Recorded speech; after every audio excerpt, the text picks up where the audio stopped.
You made it, it's Sol here once again, and today's video we'll be discussing the best heroes to play in Year 7, Season 1. For Honor is a 4v4 based game, but sometimes it feels like a 1v7, am I right? This tier list will consist of heroes that get the most amount of value in your For Honor games. I've always said that the less you scream while playing a character, the stronger it is. These are facts in my honest opinion. Ubisoft has done a lot of adjustments to the heroes in the roster, and it's time for a new tier list that helps determine the best carry heroes. Matchmaking lobbies can make you mauled for days, and I want to stress that this tier list is not for the top 1% of players or the 0.01% of players who play scrims, because their games consist of coordinated plays that synergize with each other consistently with their pre-made group. In matchmaking, whether you are solo queuing or playing with a friend, you won't be getting that, although most of the top tier characters will be played in competitive games anyways, so keep that in mind, as all competitive heroes will trickle down into matchmaking. Many of the heroes right now are already pretty powerful besides a few losers, but the gap is closing. The biggest patch we have gotten is the removal of your guard when you dodge, and this has given heroes with undodgeables a gargantuan spike in power. Even heroes with good hitboxes on their lights and heavies have shown to be much stronger in this patch. Defense has gotten weaker and offense is now much more reliable. The last thing that has changed the momentum of For Honor is that all dodge attacks that aren't feightable are now light parries. So now if you fight someone who plays with their toes and spams dodge attack on any red indicator, you can now punish them severely for not having a brain. Honestly, these changes have been very beneficial and has made this game less frustrating when it comes to defense. One important thing I'd like to add is that the order of these heroes won't necessarily matter. My tier lists are fairly long, as I like to go in depth on how much a hero is valued, so be sure to strap yourself on and enjoy. First things first, before we dive on in, let's discuss important traits that heroes need to have in order to be viable in this meta. External, unblockable, and undodgeable pressure. Wide hitboxes on lights, heavy zones, and all that good stuff. Easy gank setups, full blocks, hyper armor, dodge cancel recoveries including Sifu stance and hidden stance, 400 ms unreactable lights, dodge attacks, enhanced lights, roll catchers, clutch potential such as high damage punishes like Way of the Shark, wall splats, and ledges, and then of course we have powerful feats. The more of these traits a hero has, the less you need to think with them, giving you a huge edge over another hero that doesn't have those quirks. The best perks to be running are as follows: Bastion, Bulk Up, Endurance, Headhunter, Last Stand, Vengeful Barrier, Rapid Refresh, Remedy, Rising Dawn, and Supersonic. You may wonder why I chose Supersonic, and that's because if you pop it, you can run away if you decide that you won't be able to stall long enough for your teammates to come help you. It's honestly probably better to keep that KD ratio positive for your sanity, especially when you're playing with randoms. We all know that when you're in a bad mood, you start playing as if your monitor is off, so you should aim to have at least 2 of these perks on your hero for an optimal setup. I'm not saying you necessarily need perks to do well in your lobbies, but they can definitely help clutch out your games. Let me know if you find any perk combinations that have been beneficial to you, because I've seen a lot of good comments on the previous tier list. First S tier is our girl Valkyrie. She has gotten some massive changes the past season and has gotten a recent nerf as well. Valk has a 400 ms bash from her forward dodge, heavy, and soft feint zone, making it unreactable offense, forcing you to make a read. Now the startup is fairly slow, but there's a lot of versatility within that full block and that bash. With the addition of her heavies and zone getting a huge hitbox buff, it already acts as an undodgeable, especially when it comes to her chain heavies. And what's important is that you lose your guard when you dodge, so there's a huge chance that you will take those heavies to the face if you make the wrong read. It's first a full block and then a bash follow up for 18 damage from 20. When it was 20, it could easily finish off tons of opponents, but now that it's 18 and doesn't chain on a missed bash, she doesn't have that versatility and that safeguard anymore. It's still strong, but a little bit more punishable if you read correctly, since it is a pretty fast bash. The distance has also been nerfed slightly, but it is more noticeable, as before she could catch you when you were 20 feet in front of her. The stamina damage is also gone, as it used to deplete a lot of it. Dodging out of her full block is also possible for nasty deflects or repositioning if you are in a team fight. The forward and side light is enhanced, allowing her to get into her mix-up if you decide to not parry it. Now the bash itself isn't what's scary about her, it's that her raw heavies are actual mix-ups, since her bash comes out so fast, forcing you to either parry or guard break her during her heavy startups. The chain heavies were nerfed to 26 and 28, but they can still track people who dodge. Her zone did also get nerfed to 600 ms, but it's still a great team fighting tool for peeling, option selecting, and mid lane clearing. The crushing counter lights also give her another advantage on playing defensive in 1v1s or team fights, giving her a lot of safe options. Let's not forget her sweep, which pins them on the floor for 24 damage, easy to confirm and utilize since it's 500 MS and allows her team to land additional damage. With the option of her finisher lights being able to wall splat the side ones, if you dodge at the wrong timing or the wrong way, she will hit you, giving her a lot of clutch potential. Landing another heavy or getting ledged by those can be very demoralizing because she can continue her mix-ups and land another pin or GB. For her deflex, she has the options of going for a pin which does bleed damage or going into a guard break. Feats to run are Deadly, Bounty Hunter, Juggernaut, Bloodlust, Javelin, Fury, and of course Fire Flask. Can't go wrong with any of these picks as they swing teamfights really quickly. My best tip against Valkyrie is to try to guard break them in neutral so they are forced to throw lights and less inclined to throw heavies. Then expect zones or lights so you can parry them. Even with these recent nerfs, Valkyrie still has loads of clutch potential to anti-gank, team fight well, stall efficiently, and bring value with randoms on your team. Jung has remained a top tier hero for many seasons now, and I'm sure you all know why, but for those that don't,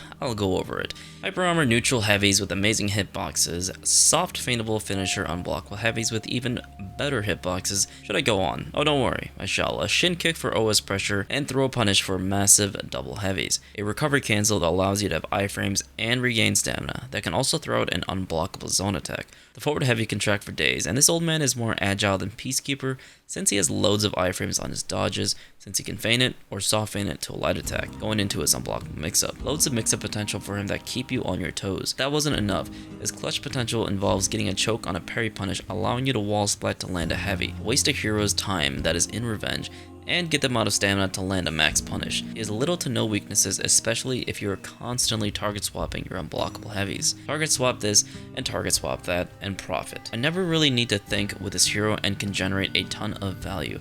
Best tip against this hero is to guard break spam him to catch his dodges and forward bash mix-ups. Until he starts throwing neutral lights, that is when you need to watch out for him. Feats to run are Deadly, Inspire, Fire Flask, or Phalanx. Medjay remains a top tier hero because of his range and versatility in teamfights, so you'll always find a way to gank well with him and stall for days. And if your teammate doesn't come, you have enough potential to kill all the enemies. Zhanhu is another hero that has benefited from the guard changes since his 600 MS undodgeable zone is his best tool to initiate teamfights or to target swap option select if need be. His forward light is enhanced, dodge attacks are 400 MS from both sides, has 600 MS unblockable lights, soft feintable unblockable heavies that have ginormous hitboxes, perfect for externaling everything and target swapping to the farthest person. I kid you not, he's also another hero that I don't really need to do much with to get value. The unblockable heavies have such a huge hitbox, all you need to worry about is light interrupts, because even if you miss, you can dodge cancel out of your recoveries, allowing you to get deflex or go into your 4 MS lights. Zhanhu can do unblockable heavy deflect on his forward top heavy, but nobody ever really uses that, so just go for the confirmed light attack. It's really the side ones that you should be worried about. Without a strong full block hero or undodgeable hero, Zhanhu can be elusive and force you to make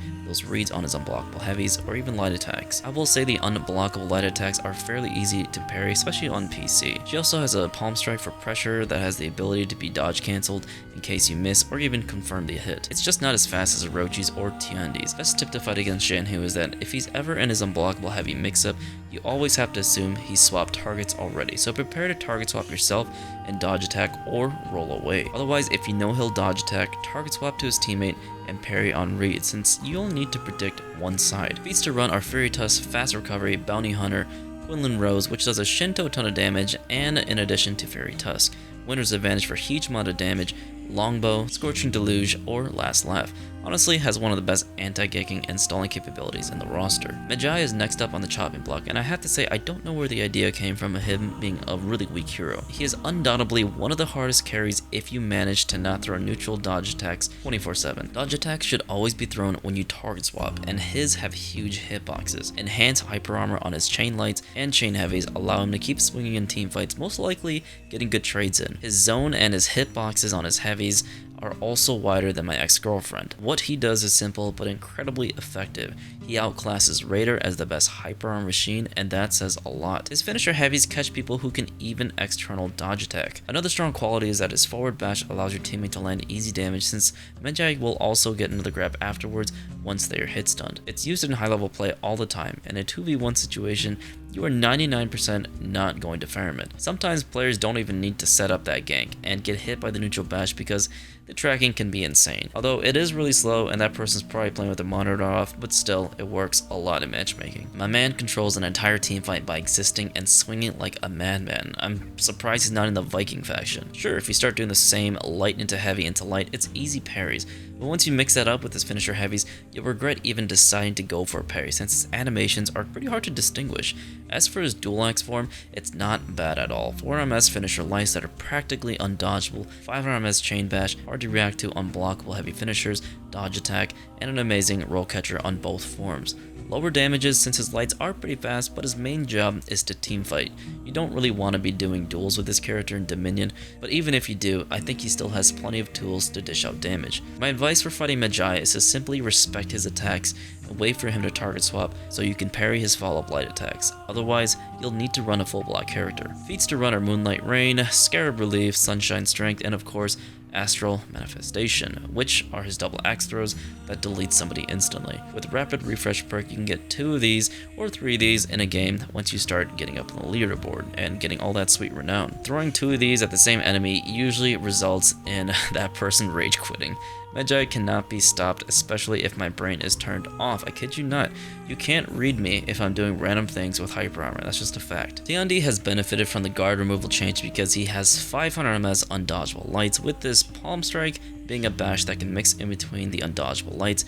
It's a true 50-50 baby. If he decides to utilize his hyper armor for heavy and you thought it was a light attack, then prepare for pain. In addition to his undodgeable lights, his finisher lights are 400 ms from all sides. But the good thing is that he has been nerfed a lot. The finisher light and neutral forward lights deal 10 from 12 damage. His dragon kick follow-up is also now 20 from 24. Recovery for the kick is increased by 100 ms, so you can guard break him on read. And his zone goes from heavy to medium hit stun. Heavy finisher is now 28 from 30. Big nerfs to his damage, but he still remains a versatile hero with many options to spam buttons to win your games. His undodgeable lights also have crushing counter properties, so using it as an option select externally and in team fights will work in team fights really well. I've seen it and I've done it. Dragon dodge still has tons of iframes, and being able to cancel all your moves into a dodge attack or a dodge works miracles in stalling points. Now you'll just die slightly slower against him if you're bad against Tiandi. Even with these nerfs, his mix-ups still remain the same. Bash mix-up into undodgeable, chain kick that feints or pins and allows teams to finish you off. My advice for Tiandi is to light or zone him towards the end of his dragon dodges to catch him. His iframes are not as good as Jang Jun's, so it will scare him into dodging a lot, allowing you to guard break him more. Feats to run should be Tireless, Doom Banner, Marked for Death, Vital Leech, Battlecry, Indomitable, and Morale Booster. As long as Tiandi has those dodge cancel recoveries, his ability to anti-gank and stall will prove very beneficial to you in matchmaking, because if you stall on an enemy point for a long period of time, they won't be generating any points. Kyoshin is the last S tier in my opinion. Why do we see him so much? Because he's easy to play. Instead of making a read, you can just hold full block, generating value for yourself. With the addition of full block not draining stamina and losing your guard when you dodge, his bash or undodgeable heavy mix-up becomes very powerful. Crushing counter lights, amazing forward heavy for chase, canceling recoveries with full block, and the stun you get from being hit from Kaze stance allows instant death. His ganks are his redeeming qualities because it's just a pain to deal with him, since you can't attack him in a 2v1 situation and you are vulnerable if you do anything.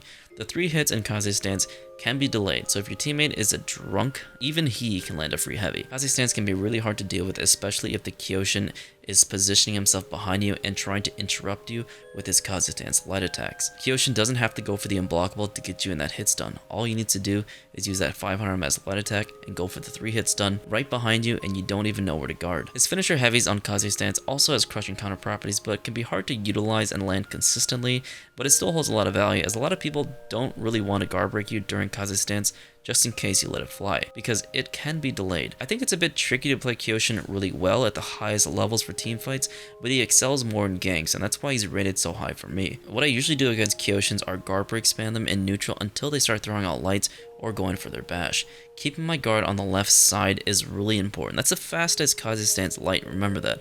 Unless I want to bait it and parry it, which I usually do, I keep my guard on the right or top side. Then I go for the parry once I see the indicator. Feats to be running should be the default feats. Anti-ganking it's pretty meh. Stalling is fairly good, but more importantly, an incredibly annoying character that can tilt your enemy team for ganks. Black Prior is the first A+ hero. What can't he do? Any hero that has the light into chain bash or light into undodgeable has been buffed indirectly, so his offense went up since you can't external dodge anymore, and the couple that in with his other traits, he's a reliable monster. Crushing counter lights, with the crushing counter on his forward heavy to neutral and chain bash, undodgeable heavy, unblockable bulwark heavy with great horizontal cleave, recovery cancel anything into a bulwark, even his forward heavy, which catches a lot of people now. Bulwark counter can flip anything, even most deflects, so you can ruin someone's day by baiting them with an undodgeable. This is his clutch potential, whether it's a bash, heavy, light, unblockable heavy that's not even targeted at you. Anyone who has any form of offense has to respect this move. Since BP can recovery cancel with bulwark, it makes him hard to punish in teamfights, alongside his crushing counter lights. Bulwark also allows him to option select on a good read for 24 damage and is basically invulnerable during that time. The only thing that counters his flip is another Black Prior, and we all know how fun it is to assert your dominance on the other player. It is possible to time your dodge bash and dodge attack perfectly to hit him after recovery, but his hitbox is quite large, so sometimes just accepting that your teammate enjoys being manhandled is all you can really do. All that in mind though, you still have to watch out for his dodge attack that was given to him, giving him more option selects besides bulwark, especially in team fights. After his dodge attack, you can initiate bulwark, and that allows him to be fairly safe if he ever decides to target swap it.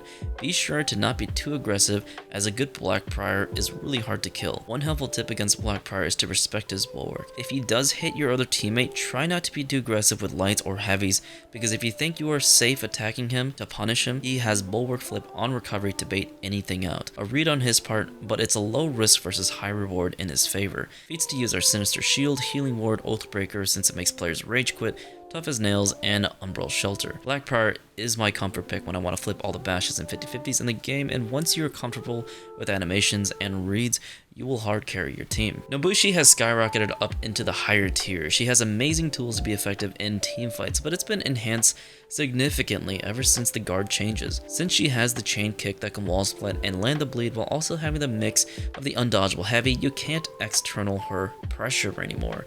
Now Nobushi can exist and bring value to her team. Even in duel she shines, and I'm honestly scared of a good Nobushi.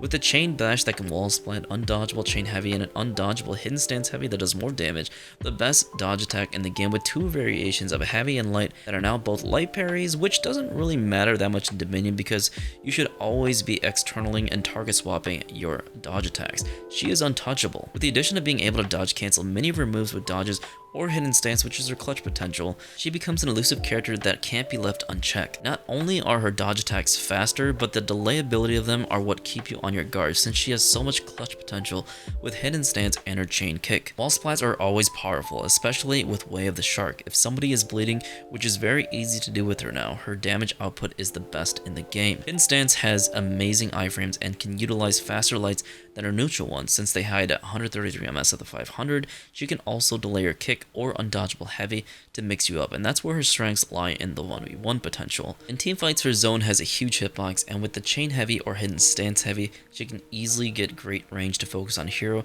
that preemptively dodges. The follow-up light after a kick also has iframes, so you need to watch out for that too, especially if you don't have an undodgeable dodge attack. Practically one of the more safe heroes that can generate value wherever you go. If you didn't know, bleed feeds less revenge than normal attacks like bashes and heavies, so utilizing her bleeds and recovery cancels on her attacks allows you to inflict a ton of bleed on a revenged opponent, especially if they're not focusing you. So once they exit revenge, all that bleed still exists when their shield goes away, allowing your team to just easily wait them out until they die.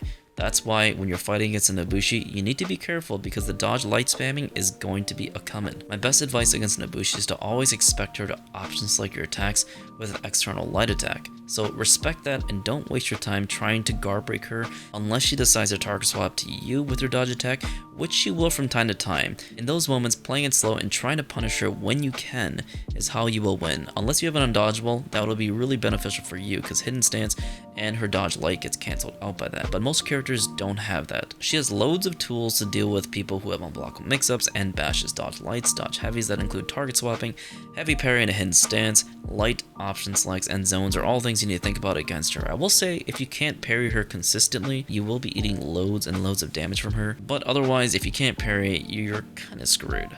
Feats to run with her would be fast revive, Arrow Strike, Longbow, Stalwart Banner, or Arrow Storm. I like to run the fast Revive and Rising Dawn so my teammates get a little bit more health when I res them. While their team fighting and duel potential is increased significantly, her anti-ganking is still pretty lackluster as she has no roll catcher, but stalling capabilities are phenomenal because she can target swap everything and has a really good hidden stance to evade mix-ups. Shaolin is the next menace in Dominion because he has an enhanced top light, enhanced cheese stance lights, chain 50-50 bash that pins for his team to confirm damage, chain kick, undodgeable heavies, and cheese stance and neutral kicks for OS pressure. Since the guard changes, his 50-50 is scary since everything he does leads to strong offensive pressure. If you aren't pairing his neutral lights, especially that top one, nor dodging his neutral kicks, you'll have to outread him. Any hero with the chain bash that pins to the floor is powerful, but it's not the only thing that's going for him. His dodge attack is a ginormous hitbox, so if he target swaps that, it's better to just block and try not to punish him, since his cheese stance lights can crush and counter, and he can dodge out of his cheese stance right away to land deflex or dodge attack once again. You can't roll from him either because he has a really good forward heavy to chase you. His team fights and ganks are what make him an annoying character to catch. The triple lights can stun you long enough for teammates to land heavies on you since you can delay them, and with 400 MS chain lights,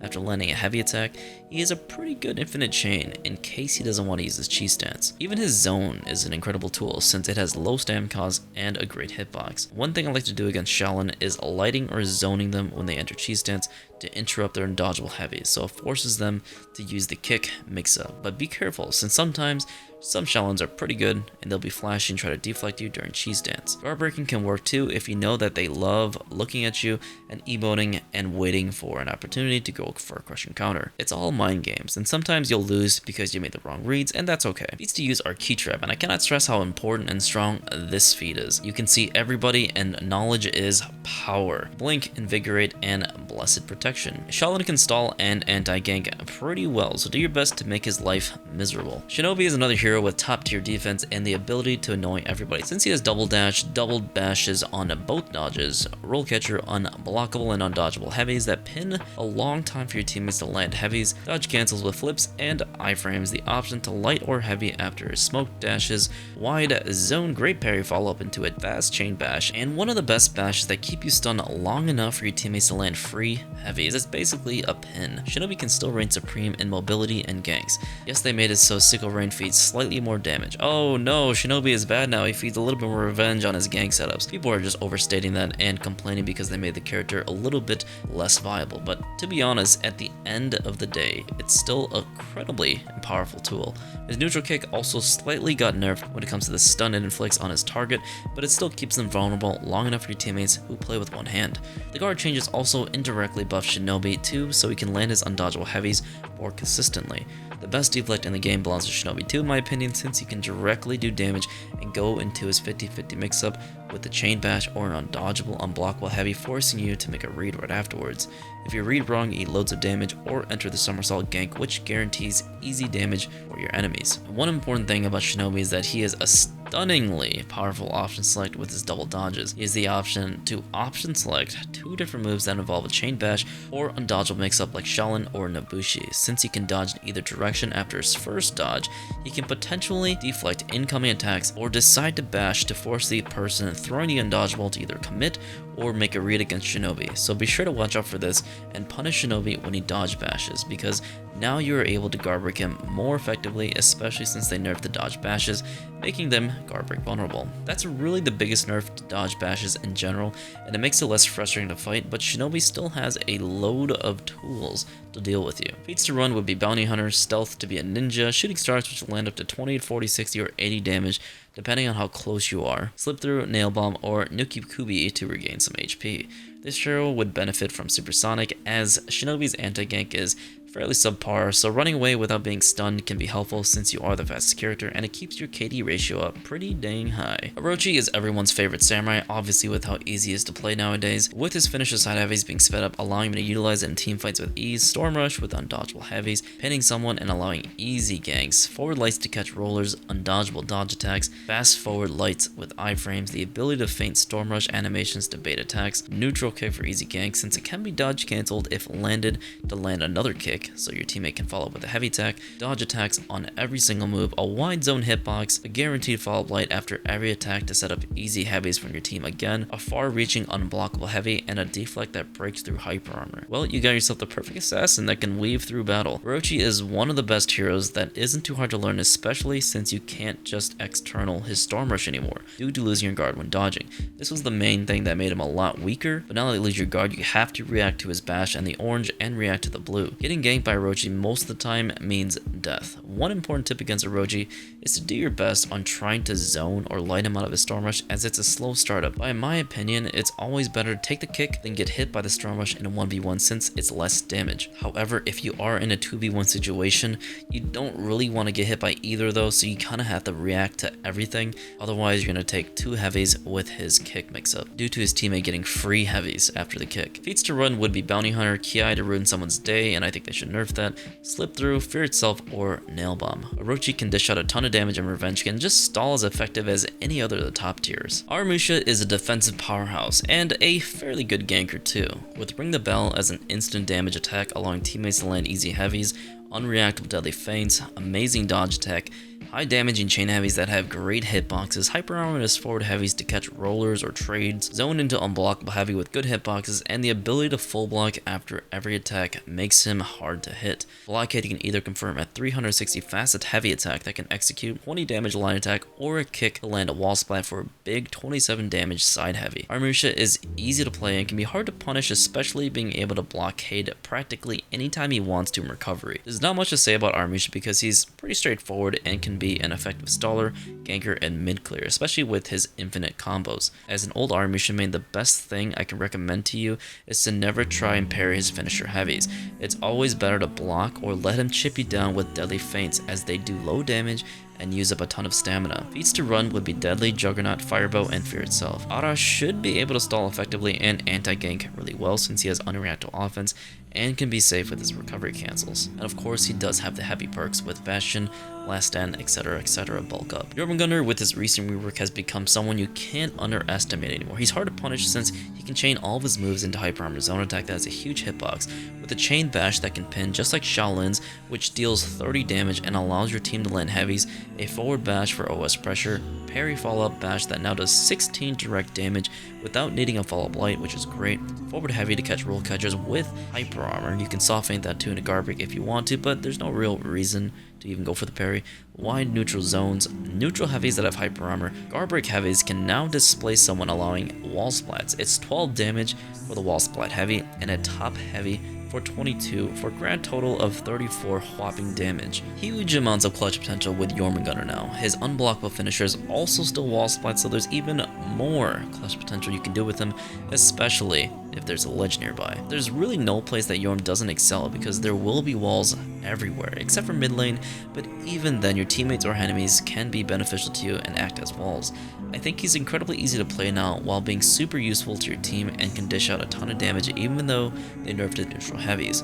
Top heavy is now 22 from 27, side 20 from 24, big nerfs, but he does have potential to land way more than he used to. If there's no wall, you can still land a 22 damage attack, but you'll need to use his knee attack that guarantees a follow-up light afterwards that goes into his chain bash or unblockable mix-up. As you can see, Jorm is just another 50-50 machine with hyper armor that can't be pushed around anymore. An important thing to note is that you cannot guard break him after dodging his faintable bash, as he can follow up with a hyper armor zone or unblockable finisher and a light attack, so it's smart to either utilize a character with dodge cancel attacks or wait it out unless you have a dodge bash. Tip I can recommend against Jorm is to do your best to interrupt him during his bash or unblockable heavy mix-up when you aren't in medium or heavy hit stun.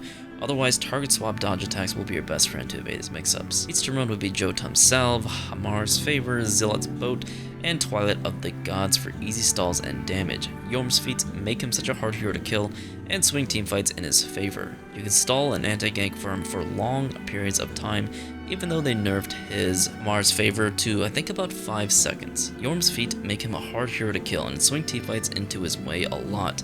You can stall an anti-gank for long periods of time if need be, but remember, you have to actually die in battle to enter Valhalla according to Marvel's Thor Love and Thunder. Warmonger, on the other hand, can dish it and take it. Honestly, everyone's favorite knight because everyone's forgotten about Warmonger. Feats, undodgeables, that is all. Warmonger having that undodgeable feintable forward heavy I think is one of the best moves in the game now, especially when you don't have your guard anymore while dodging. Obviously she has enhanced lights, a chargeable 50-50 bash, bleed on every bash hit, and the hyper armor on her finisher heavies, but that undodgeable heavy is the true winner of this season. You will be catching so many more people with that than you did before. Adding to the fact that they buffed her unblockable dodge attack and gave it extended iframes, she has way more versatility in teamfights now since she can target swap and cleave other heroes. Not only does it make you more safe in neutral fights, but you can feint it, indicator spam, and utilize it to reposition to a favorable spot. The follow-up heavy can consistently trade with other heroes too, because they improved her hitboxes on all of her heavies, solidifying her dominance. Even though she has throw lights, interchain makes up due to her bash, her feats make up for everything she lacks, like Warden. Corruption is basically a teamfight win button when used.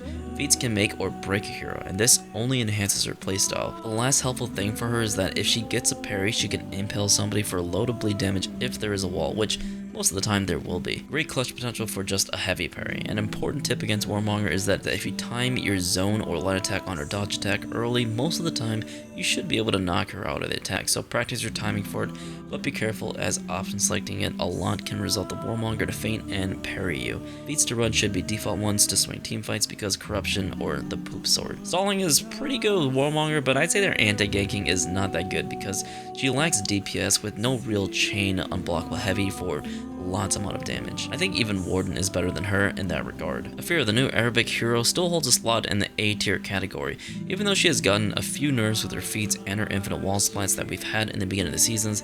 She remains a hero with many tools to make her hard to hit. Pushing counters on neutrals and finisher lights, undodgeable top heavy finishers, unblockable side heavy finishers, and the left heavy that can wall splat, feintable neutral bash that can net 18 damage or 16 that can wall splat for a 27 damage top heavy, 500 ms forward heavy to catch rollers or start offense because nobody parries these, chain kick that lands 18 or 16 for clutch wall splat potential once again, a deflect to land a wall splat heavy on the 16 one or 18 damage for guarantee, and of course dodge cancel recoveries that can continue with lights, heavies, kicks, and the feintable bash mix-up. That was quite a mouthful, and did I forget that she can travel far distances with her shield bash to catch people who run from her while also being able to soften into a dodge during the animation? Well, I just did. Needless to say, she's got it going on with wall splats and high damage for heavy parries for days. Honestly, I feel like she would be an A+ tier character. Honestly, I would say she's an A+ character, but let's just say a lot of new Afeeras, they don't really do so well. Really a versatile hero that forces you to respect her frame advantage and iframes with all the nerfs on guards. She becomes even more prevalent in the meta. Frankly, there's not much to say about her since she practically has almost every single tool besides a full block, and that full block exists within only her tier 3. One of the best heroes in the game, especially with her tier 1 and tier 3 allowing free damage since it stun locks your enemies and can finish them off in low health. One tip against Afeera is to please parry her forward top heavy. It's only 500 ms guys, and a fairly easy animation too. There are so many people who don't parry, and it kind of blows my mind. Not really an optimal advice, but more along a frustration on the other players being pretty blind. The real advice is that if she misses her bash, she can recovery cancel with a flip, so be sure to try and bait her out with her flip as it's easy to guard break if you are close, even in team fights. Playstyle revolves around just like playing a Shinobi. Do your best to utilize guard breaks on her dodge cancel recoveries. Feats to run would be all the default feats. Afeera is just an easy character to pick up, and you can get a ton of value with her, high damages, and elusive playstyle, so anti-ganking and stalling are honestly really good with her. The leaders of the Outlanders, Pirate is still a prominent hero in this meta. Even though she loses frame advantage on her pistol blast, that doesn't mean she doesn't have value that works. With hyper armor unblockable, forward heavy for trading, roll catching, and indicator spam, a dodge attack, a chain bash after heavy with the mix-up of an undodgeable light to catch them, a long-reaching finisher unblockable heavy that can pin for your team to land heavies, or wall splats to land another 20 damage heavy, dodge cancels after every single move, especially after a dodge attack, which is incredible with great hitboxes on the side lights and zones for team fights, hyper armor on her chain heavies, and of course the pistol blast that breaks through hyper armor. Honestly, great tools all around. If you can't react to parry flash or animations consistently, she will be a menace to you still. Even though her pistol blast feeds more revenge, I don't really think it matters too much at the end of the day because it sets up enough time for your teammate to land big damage anyways. One big tip against Pirate is that if she does use her pistol blast, she loses frame advantage, so always try to light or zone attack her out of the unblockable heavy. Just be wary as soon as you you start doing that, they will try to parry your attacks, but that stops their mix-ups altogether. Feats to run would be Armor-Piercing Slug, Bloodlust, Trick Shot, Gunpowder Surprise, and Indomitable. Pirate can still stall and anti-gank really well, so don't listen to people who say she is weak now and they just want to get more buffs for her favorite character, okay? She's great. Still holds lots of value to swing team fights into her favor and great with ganks. In most of my games, I literally just external dodge attack and generate value because she has hyper armor and she has that chain bash to mix people up. Raider is next up on the chopping block. I believe Raider is still a powerful hero and that has hyper armor for days, but Medjay is taking the role of hyper armor spin to win. I mean, he still has hyper armor heavies with insane hitboxes, wide unblockable zone attack, a fast storming tap in his heavy mix-ups, soft faintable heavies, stampede charge for ganks to pin or ledge, and frankly, a simple hero to pick up. A lot of players can just pick him up and no-brain it. Not much to say about Raider, as if you keep swinging you should be able to generate enough value, but there's other heroes that have better tools than him, so play well with your team and you should be able to carry them. The nice thing about getting a GB is that if you actually go for the stampede charge, you can throw a zone to create more hits done on the character, especially when they're on the floor. A tip against Raiders is to train yourself to block top and keep your guard top even if you see him before to side heavy, because just in case you weren't fast enough to swap to top guard for his storming tap. Everything he has from neutral is 500 MS, so it's not that hard to block. Otherwise, his enhanced zone is very slow and can be option selected by a plethora of things, especially in team fights. Feats to use would be Tireless, Rush because it actually helps him get to points and team fights much faster, Inspire, Fury, and of course Fire Flask. Raider is still a stupendous character. He's fun to use. A lot of people still enjoy using him, and what he does well with great heavies that are super satisfying to use. Gryphon has been showing up a lot this season because he's been getting incremental buffs that has allowed him to get into his offense. With an enhanced forward light, 500 MS chain bash to land 24 damage heavy on his kick, undodgeable finisher light, and with the recent buff he got, his hitboxes are now crazy with all of his attacks. Basically, all of his finisher attacks will track you if you dodge, so if you don't focus and react to his chain kick or neutral bash, you will be eating damage for days. Gryffindor also gets a follow-up light on his neutral lights to help with guaranteeing damage from his teammates if he delays the tap. You should always be trying to delay it when you're next to a teammate to allow them more time to land a heavy attack. After a successful parry, he also gets hyper armor on his next attack, which is nice to guarantee damage if they're very low. It also helps with people who try to interrupt you, so you will take the trade, but you get guaranteed damage. The Jinjone Show can slap people in the face who try to parry his forward light or catch people who dodge roll, and I've been a victim of this more times than I'd like to admit, because if I don't parry that light attack, I'm doomed to get hit by that 50-50. Right now, Gryphon has loads of tools for effective team fighting, dueling, and healing capabilities with his feats. Not only that, but his wall splats can net him a lot of damage with his top 1 Veteran's Lesson, doing 32 whopping damage, baby. Wall throw distance is great, especially his backwards throw with satisfying sounds. His right attack can pin someone for team follow-up, but it doesn't really chain into anything, and you're kind of just stuck on neutral. You do get frame advantage, I believe, so going for a forward bash or a forward light is probably your best bet. And really, there it is, a once mid-tier hero now becoming one of the best characters to use now.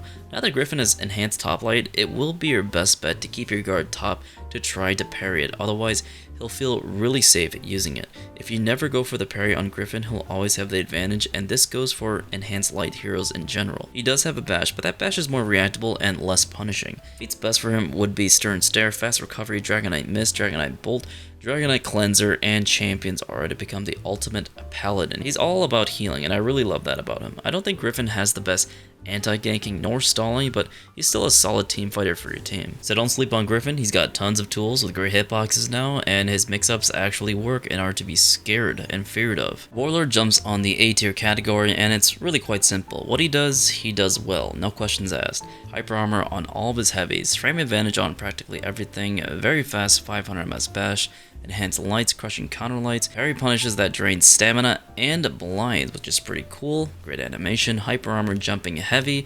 This works more often than I like to admit. High wall throw punishes that take away a ton of stamina, plus it can ledge really easily. A reliable dodge attack now, undodgeable zone, and a full block that has a lot of uses in duels or team fights. Frankly, he's one of the hardest heroes that people have trouble fighting against, even though he has a fairly simple kit, myself included. Really, there's not much to say as it's self-explanatory. Hyper armor and ledges really go a long way. Crashing charge can be useful in so many situations still, and if you aren't paying attention to your position, you may regret it. My only real tip against Warlord is to do your best to dodge the bash, and don't be too greedy on guard breaking him during full block, as he can do many things with it. He can light, he can heavy feint, he can undodgeable zone, dodge into a headbutt, and mix you up if you let him. So play patient, and try not to eat too many hyper armor heavies. A lot of good warlords will delay their follow-up heavy attacks, so be patient. Feats to run would be Rush, Deadly Juggernaut, Fury, Tough as Nails, and Fire Flask. Anti-ganking is okay since he can really only headbutt spam and do chip damage, while stalling is practically out of this world since he has a lot of the heavy perks, feats to help him out. Roman Boy Centurion also makes the A tier list. With the new dodge attack, he's actually much better in teamfights now. Not just a sitting duck like before, but that doesn't mean he gets to do free things. Still gotta look out for hyper armor and unblockables that come at you 24/7, and of course full blocks. Centurion will excel in ganking and landing great pins since his charged heavies have really good range, with the forward kick for OS pressure, Eagle's Talons with hyper armor, variable timed heavies, which is fantastic. Variable timed heavies making it hard for people who can't parry consistently. A nice stamina buff to his zone, unblockable charged heavy finishers, 50/50 charge punch to land a sweet pin, or just landing constant punches because you can't dodge and guard break his level 1 bash anymore. Centurion has a solid kit to support his team. After every heavy parry, he can perform his knee punish and land a follow-up punch into a light, decreasing stamina or dealing more damage due to Haymaker. Getting a guard break with him also means you can punch your opponent 2 times and land a wall splat for a charged heavy, giving you lots of clutch potential. If you have a buddy, you can easily set up his charge punch to finish someone off really quickly, but most people tend to confirm for you these days anyway, so no need to worry about that. I would not recommend you to go into an outnumbered fight, as he really has no anti-ganking or stall. Centurion's biggest weakness is his telling kick animation, so good Centurions will target swap to another enemy and target swap back to you using the kick, so be sure to look out for that if you see him dodge in any way. Feats to run are Bounty Hunter, Haymaker, Pugio, and Phalanx. You can run Stalwart Banner too if you want, but I prefer the shields for all that good stuff. Conq has fallen in the tier list in my opinion ever since the guard changes. Before, he could option select pretty much everything with his superior block dodges into his attacks or repositioning, but now the undodgeables reign supreme and his side dodge bash is vulnerable to a guard break if he misses consistently. What used to be his strong suit, his defense, has been nerfed significantly. Granted, he still has 22 damage chain unblockable heavies for days, which is really effective. However, that's really the entire kit. I'm not saying it doesn't work, but it's just unblockables. With his tier 2 shield bash giving him 18 damage for heavy parry, that allows him to get above average damage. The feintable chain bash can be helpful, and cancelling into full block after every move makes him quite safe, but no roll catcher in his rework for some god knows reason. It pales in comparison to heroes that can gank and teamfight much better than him. Can he still be an annoying hero for a lot of people? Yeah, and I still think he's a solid character, but definitely feels like a shell of himself in my opinion. The chargeable heavy from neutral can be helpful to indicator spam and dodge out of for deflex or superior guard deflex in case somebody wants to try to interrupt you. You'll mostly be trying to external these unblockables anyways, as the hitboxes aren't too shabby. To be constantly hit by unblockables can be great pressure against a lot of players, but be sure to utilize that full block in case they decide to dodge attack you, because you can protect yourself with the recovery of the full block. My boy will still be hard to take down if you can't handle fast bashes or unblockables in your face, so don't be discouraged to pick him up still. One tip against Conq is that it's important to remember he can recovery cancel his neutral bashes into a full block, so if you're late on your dodge attack, he will be able to punish it. Feats are pretty bad for Conq, but you should be running Shield Basher, Heal on Block, Catapult since it's the only damage dealing one, and then Regen. Regen will help improve that KD ratio. Hitakiri is another one on the list, but I will say this with no ego that Hitakiri is a pub stopper. Even I have trouble against her. This really is one of the easiest heroes to play, even more so than Raider in my opinion, because all you need to do is heavy and charge heavy spam. If you're feeling extra chill and don't want to think about reads, you can simply just let heavies fly with this character because they are variable timed. Most people do not parry these heavies consistently, and if they dodge, they will track you. I promise you, unless you are fighting a comp stack 24/7, which most of you aren't, and this tier list probably doesn't even apply to you to some extent, then she will be doing God's work. She can also charge her heavies to indicator spam, and these puppies deal a shinto ton of damage. All her chain heavies have hyper armor, so if your opponent cannot parry these heavies consistently, then they must make more reads than you, since you also have your charge kick mix up your sleeve, and guess what, they all land heavies as well. 22 damage for the chain ones, but with the amount of durability and reliable damage you can put out, it does the job. Okay, her sweep also puts you on the floor, so it allows teammates to land another heavy on you as well. And teamfights work well with her as she can just heavy on through, while duels she can just wreck people who don't pay attention. Her forward heavy is lackluster as a roll catcher, but it does exist. Not much to say about her except that she's pretty powerful in matchmaking and really is not to be underestimated. What you should do against Hito carries is try not to parry every single heavy because they are variable timed. It's always better to take that shit damage and surprise them with a parry in the mix. I see far too many people try to parry every heavy or dodge every single one of them and getting hit. Feats to run would be her default ones except for Righteous Deflection, since it's nice to be a tank and get a little bit of damage reduction. Since she does have the heavy perks, this tier 2 helps her gain defense buffs that keep her alive. Her anti-ganking is subpar compared to most since her unblockable heavies are so slow and it's hard to finish people off really quickly, but her stalling capabilities aren't too shabby due to her having a solid dodge attack that goes into her hyper armor. Nobody really wants to take trades with you, especially with a little bit of a revenge attack buff. Next up, we have the B tiers. These heroes aren't inherently bad, it's just that you might need to do slightly more thinking. Berserker has quite a bit in his kit, however, you need to play him somewhat safe and determine what trades are best for you. It's great that he has chain hyper armor heavies and lights, but every other top tiers have those too. A couple patches ago, he did get a dodge cancel recovery on all of his moves, which helps him tremendously. However, he still lacks range when it comes to his side heavy hitboxes. Think of Zerker as a Walmart Orochi. Zerk doesn't really have powerful ganks or even a bash, so he's stuck Beyblading around enemies, which is really beneficial and keeps you safe to an extent, but doesn't have the impact that other heroes have. He's a high skill curve hero and you can no-brain him to get results, but those fast 400 ms chain lights and small hitbox heavies can really only get you so far. The dodge forward heavy and light catch so many people now, so you can't run from him because you will literally be flying across the map with the forward heavy. It's actually hilarious. Fairly simple hero, and the best advice I can give to you is that if you can get into his chain mix-up, target swap so you don't need to deal with his 400 ms chain lights, and if you're feeling extra nasty, feel free to parry on red if he uses a heavy, because most likely a light attack follow-up is coming. I personally do really well when I use Berserker, but again, that's because I have a lot of game knowledge and my reactions and reads are fairly on point. Anti-ganking and stalling are pretty darn good with him. Usually Berserkers in matchmaking that I fight against, they're pretty good, they're okay, but I feel like that a lot of them take a lot more trades than they need to be. There's no real in-between, because like I said, Zerker is more like a Walmart Orochi, and if you want to play Hyper Armor character, you might as well just play Medjay or Raider.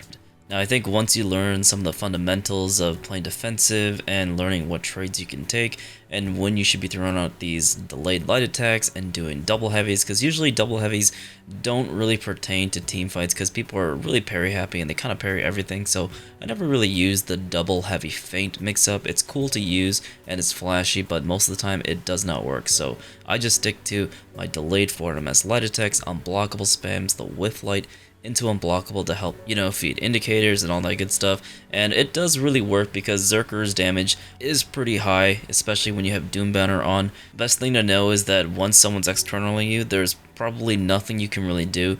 What you should do at that point is target swap to someone else, another teammate that he has, and do your neutral dodge attack, not at the one that's right next to you, but someone that's like farther behind you so that you can initiate your chains and get your unblockable mix-up to force a reaction. Whether they do a dodge attack, a dodge bash, or a dodge roll, that's pretty much your time to shine, and that's essentially all you can really do as Berserker, because you don't really have a strong gank. There is a gank where you do a guard break, and then the Zerker zones, and then the teammate gets a heavy attack, but most of those ganks are kind of outdated and people prefer the car breaks or the bash spam ganks, which is much more consistent and deals way more damage without feeling as much revenge. Gladiator is a reflex guard character with no hyper armor or dodge cancels, so it's already a little bit hard to play defensive with him.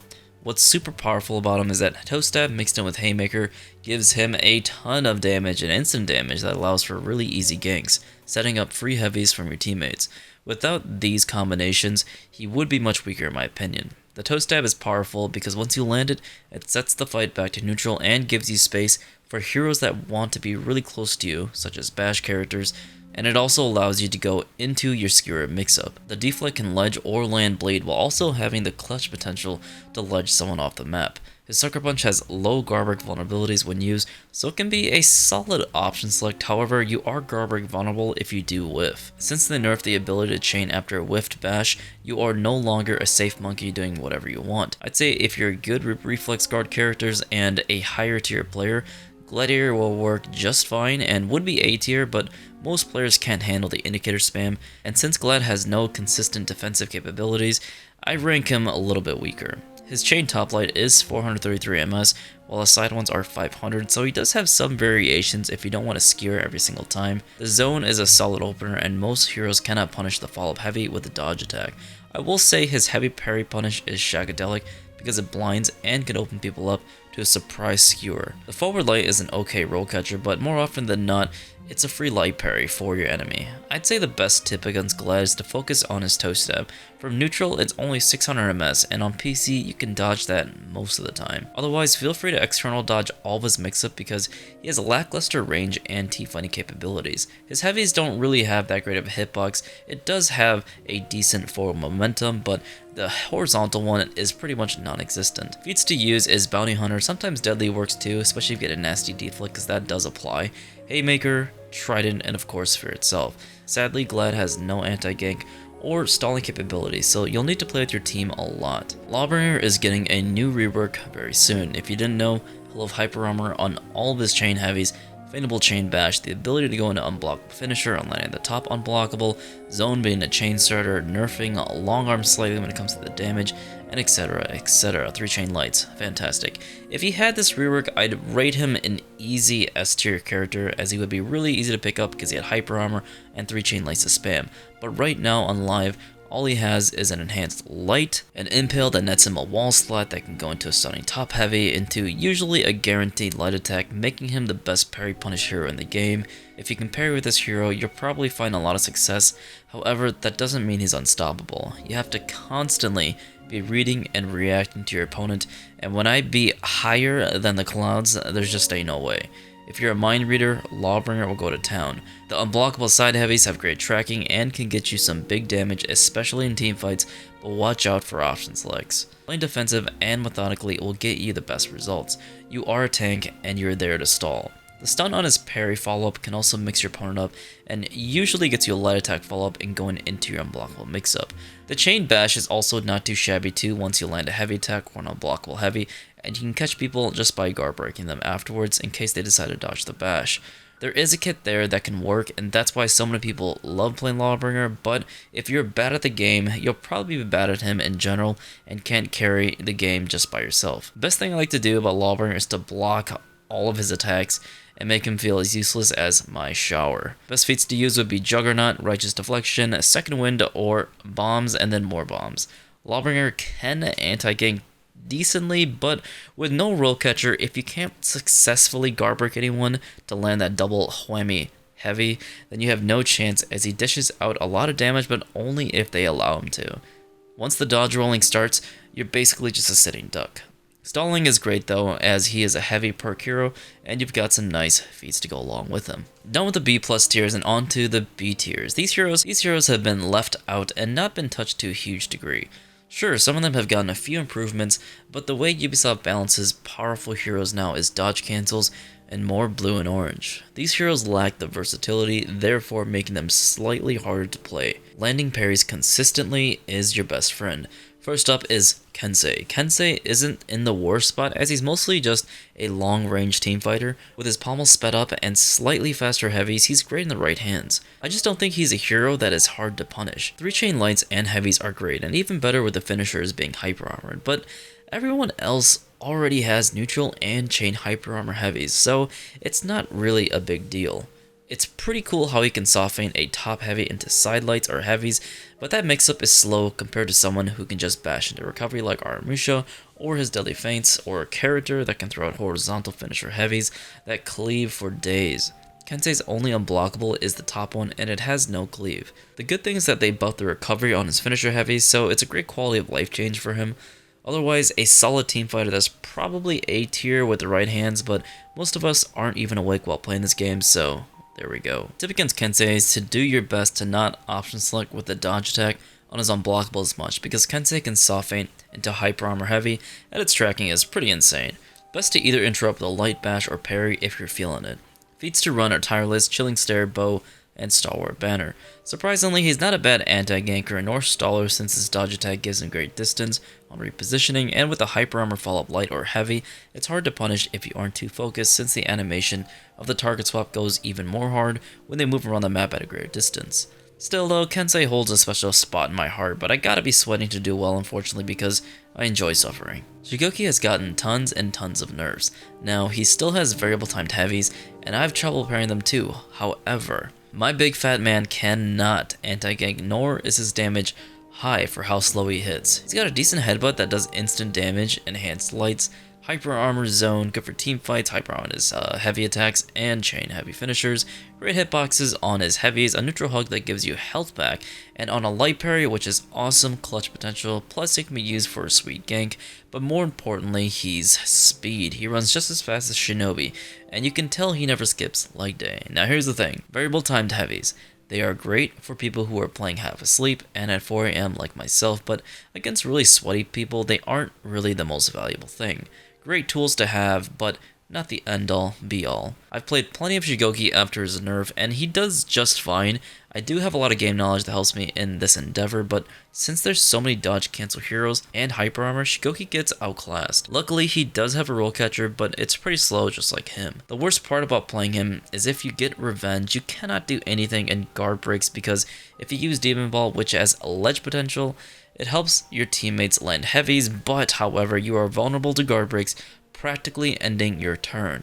So all you can do is zone for the small amount of damage and continue your unblockable mix-up. Big tip is to always attempt to parry Shugoki's unblockables because even if you manage to guard break you, he can only land a zone attack or a light attack, and that's about it. One of the stronger parts about his kit is that once you get into your unblockable mix-up, you can start to target swap those, and it becomes a little bit harder to parry, while the cleave is still pretty darn good if I say so myself. Feats you should be using is the out of stamina sprint, as silly as it is, you can get back to the point faster while running and consuming all your stamina, Juggernaut, and of course, Staggering Blow with the bow. Shaman has gotten some really nice buffs, but it's mainly just for 1v1. Her soft feint bleed attacks are now 400 MS, making them unreactable and hard to parry consistently.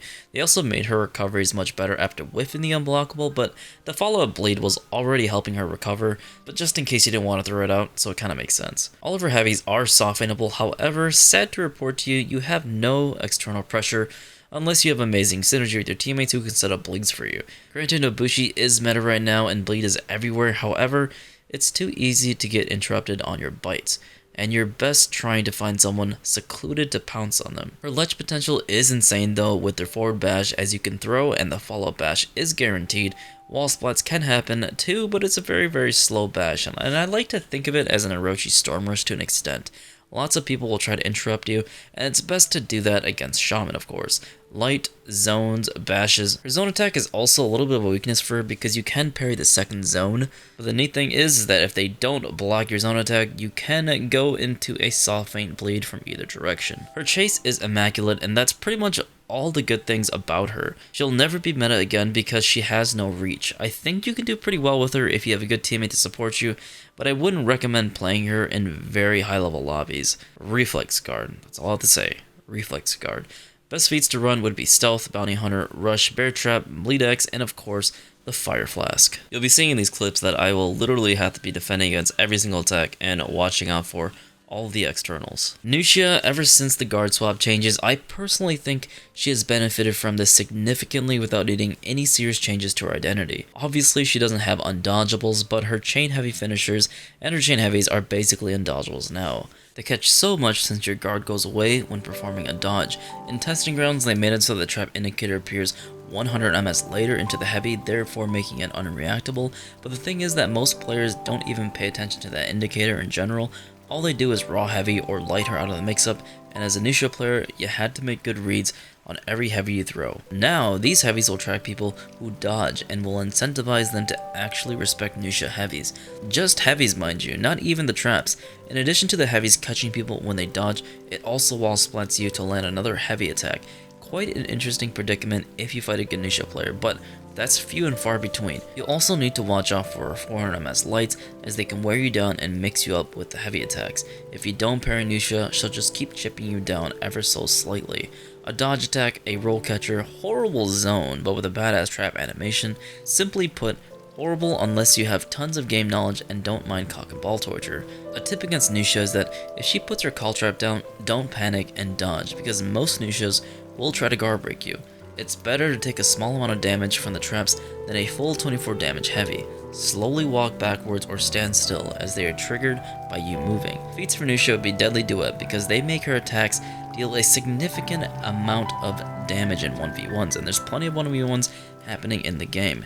Everything counts. She has one of the highest damage outputs in a 1v1 for Dominion, and I cannot overstate how powerful this is.